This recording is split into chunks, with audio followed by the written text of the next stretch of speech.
Now, Thanksgiving and Christmas is just around the corner.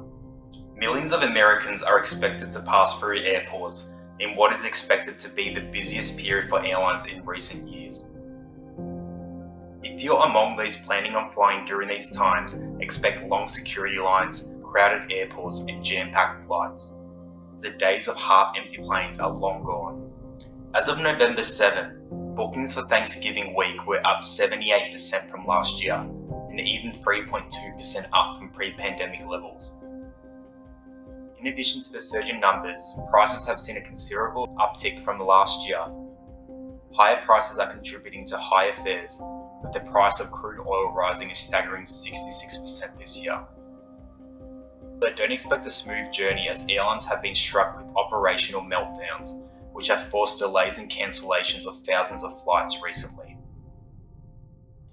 This chart shows which US carriers have been delayed the most between January to June 2021.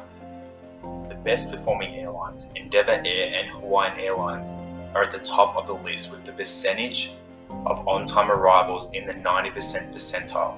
The best performing major US carrier is Delta Airlines with 89% on-time arrivals. Allegiant and JetBlue are the most delayed, with the percent of on-time arrivals at 74 and 76%. When analysing the number of flight cancellations during one of the busiest months this year, Southwest clearly struggles. This chart shows the overall number and percentage of flight cancellations by reporting operating carrier in June 2021. Delta Airlines is the most efficient airline with only 12 cancellations. One of the worst is Southwest Airlines with roughly 3,250 flight cancellations in June 2021. That represents roughly 3.5% of all flights from that carrier were cancelled in June 2021. Although some were due to weather, an airline staffing shortage, which led to problems snowballing as they had too few pilots and flight attendants to recover. This was especially seen during Halloween weekend. We saw one airline cancel 2,000 flights. The fear of such events occurring again are causing airlines to take drastic steps to avoid such crises. Some airlines are reportedly offering flight attendants triple pay to work during the holiday periods. The airline further emphasised that flight attendants would not be able to call out between November and the start of January.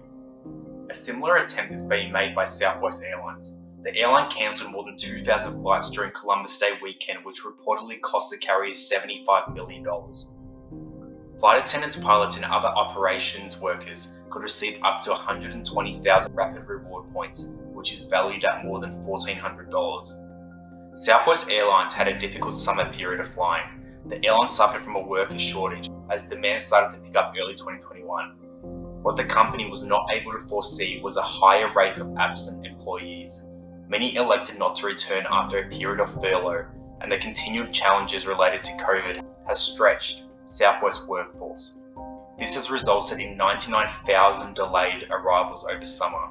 That's the highest number and the second worst on percentage points among a group of 8 US carriers.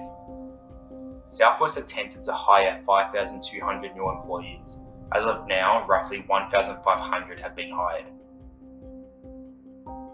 Pilots and flight attendants have been working overtime, sometimes into their days off, and had to face lack of hotel space, transportation, and meals. The National Director of the Aircraft Mechanics Fraternal Association said that after a while people just don't want to work overtime. They've been used and abused and worked to death. Some ground crew are working as much as 100 hours of mandatory overtime, but their normal 80 work hours in a 2-week period. It is clear that airlines have been unprepared to deliver on sudden rise in demand. Lengthy delays and increased cancellations have resulted. Of course, it takes time and increased hiring to fix such an issue. A smooth travel experience this holiday period remains questionable. US airport traffic expects to double from last year. The busiest airports expect to be Atlanta's Hartsfield-Jackson Airport, which is predicted to have 154,000 passengers. Dallas-Fort Worth, Los Angeles, Denver, and Miami expect to see an increased uptick in passenger volume during Thanksgiving week. Air travel came to a complete halt in 2020 due to COVID and governments around the world closing borders. After 18 months of increased uncertainty in the airline industry, Airlines are finally becoming more optimistic over the current travel market. In analysing the regional contrasts in airline travel, it is clear to see that air travel has significantly increased in the West, while Asia still lags behind. This has also been seen in England, with British Airways set to hire 4,000 new employees by next summer to keep up with demand. British Airways currently employs 30,000 people, so the move will boost headcount by 15%. This is welcoming for many after slashing roughly 10,000 jobs during the COVID crisis. Such optimism is being seen at Airbus. The airline manufacturer giant predicts that airlines, leasing firms and cargo carriers will purchase more than 39,000 new passenger and freight aircrafts by 2040. Although the West has seen a rapid rebound in air travel, it hasn't been seen all around the world. African Airlines traffic fell 62.2% in September, as against the same time 2 years prior. That was almost 4% worse than the 58.5% decline in August compared to August 2019. The International Aviation Transport Association Director General, Willie Walsh, stated that international traffic remains stalled amid continuing border closures and quarantine mandates. Although we are seeing slight improvements over month-to-month passenger demand in Africa, the continent still lags behind that of North America and Europe. Although we have seen a quick rebound in the volume of passengers returning to flying, business travel is yet to see a rebound. Companies are expected to minimize business trips, which is leading to a structural decline of between 15% to 25% through 2025. For the lucrative business travel sector, the biggest threat comes from the cutbacks in internal meetings, which made up roughly 40% of corporate travel. A report found that business travel rose slower than expected this year. The report also highlighted that business travel spending worldwide will likely jump more than 37% next year to over $1 trillion, but still won't fully recover until 2024. Business travel spending this year is likely to rise 14% from last year. However, still below the 21% year-to-year increase forecasted in February. Many international hubs are seeing an increase in demand. This highlights a recovery and confidence in passengers traveling internationally. Dubai Airport is optimistic that international travel is recovering faster than expected.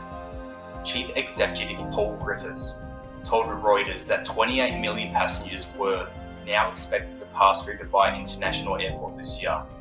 That is 2 million more than originally expected. This has raised expectations for next year, where they have had to move their original expectation of 56 million to 60 million passengers. Dubai Airport has recovered 80% of its origin and destination travel. Although it has seen a rebound, it expects to see a full recovery by 2024. Airlines have had a difficult time keeping up with the increase in demand. This saw many US-based carriers struggle through the summer months. As the holiday period approaches, more concerns of delays and cancellations are evident. Despite this, it's welcoming to see an industry which was virtually shut down for months bounce back, paving a way for a more optimistic future.